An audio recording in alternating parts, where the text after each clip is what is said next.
Your dog probably knows something is happening before you do. You stand up, it looks at you, and when you touch your shoes, the whole dog changes.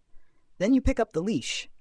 Now the dog has become a tiny alarm with legs. It knows. Walk, outside, best thing in the world. Then you ask one simple question. Do you want to go outside? And somehow it seems to understand. The tail starts. The feet start. The whole dog starts. But then you ask a harder question. Why did you eat my sock? And the dog just stares at you with a face that says, I have never met a sock in my life. This is the weird part. Dogs live with us. They watch our hands, our faces, our voices, our shoes, our food, our moods, and the exact sound of one cheese wrapper from 3 rooms away. They understand a lot. But they do not sit down and say, first of all, the sock was lonely. So why can't we talk to dogs? And maybe the bigger question is this. Why does almost every living thing communicate, but only humans talk like humans? Because communication is everywhere. It just does not always look like talking. A plant cannot yell, help, a bug is eating me. That would be upsetting. Also, very impressive. Instead, some plants release tiny chemicals into the air when insects attack them. Nearby plants may react to those chemicals, almost like the smell says, get ready, trouble is chewing. That is not a plant having a conversation about feelings. It is a signal. Simple, quiet, and weirdly useful. Other living things are much louder about it. A bee can dance to point other bees toward food. A bird can sing, this is my place, or please notice how amazing I am. A frog can call from a pond like a wet little trumpet. A firefly can blink in the dark. Blink, blink.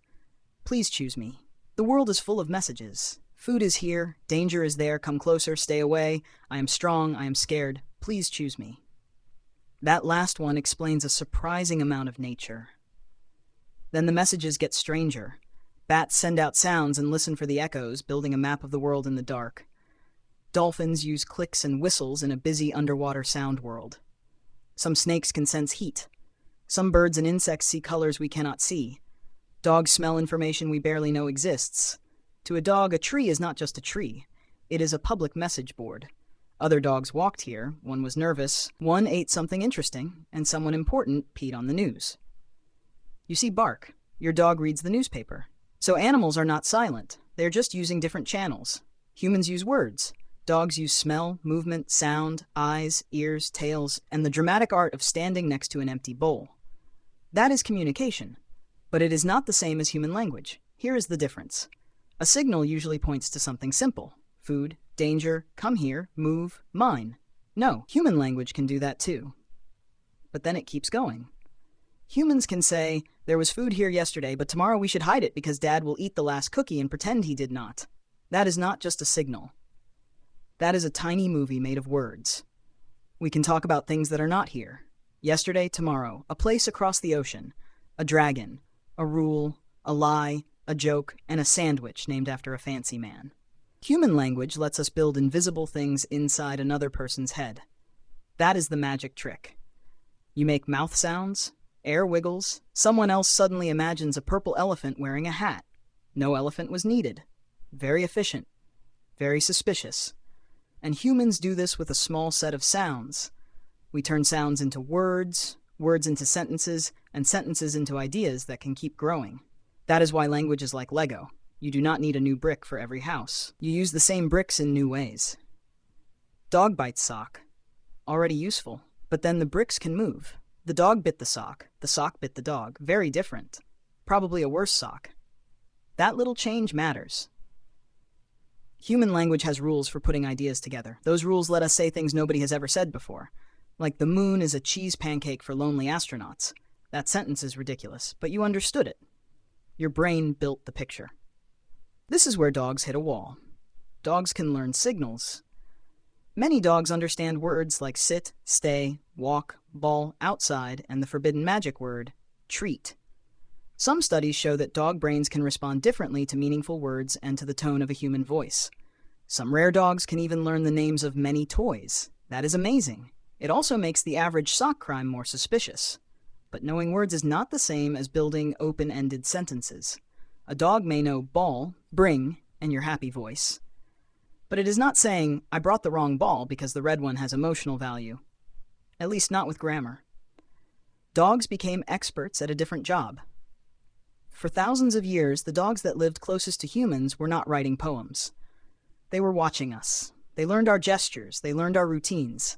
They learned when a human was angry, happy, tired, gentle, or about to drop chicken. That was useful. A dog did not need to explain the chicken. It needed to be near the chicken. This is one reason dogs feel so connected to us. They are very good at reading human behavior. They follow pointing. They watch faces. They notice voice. They can learn household patterns so well that the dog may know bedtime before the human admits bedtime exists. But reading us is not the same as speaking like us. To speak like a human, an animal would need several things at once. A brain that handles flexible symbols, memory for long chains of sounds and meanings, control over breath, mouth, tongue, and voice, and the social urge to share ideas because another mind might want them. That is a lot of equipment. It is not one switch. It is a whole messy toolbox. Humans got that toolbox through evolution. Not because we were the biggest, not because we had the sharpest teeth, absolutely not because we are good at smelling things. We are terrible at that. A dog smells a shoe and reads a novel. A human smells a shoe and says bad. That is our whole report. But humans are very good at sharing ideas. We can point at something and know that another person knows what we mean. We can teach children. Children copy us, then improve the idea, then teach the next child. Words, stories, and tools stack up. One human learns fire, another learns wheels, another learns bread. Another puts food between bread and somehow history becomes lunch. Language lets knowledge pile up instead of disappearing. That may be one of the biggest reasons humans became so strange. We are not just smart alone, we are smart together. And language is the rope that ties the brains together. Animals can also learn from each other. Birds learn songs. Whales can have local sound traditions. Monkeys can learn group habits. Apes have learned signs and symbols in human experiments. That part is real. But scientists are careful here. Some apes learn to use signs or symbols for requests and simple ideas.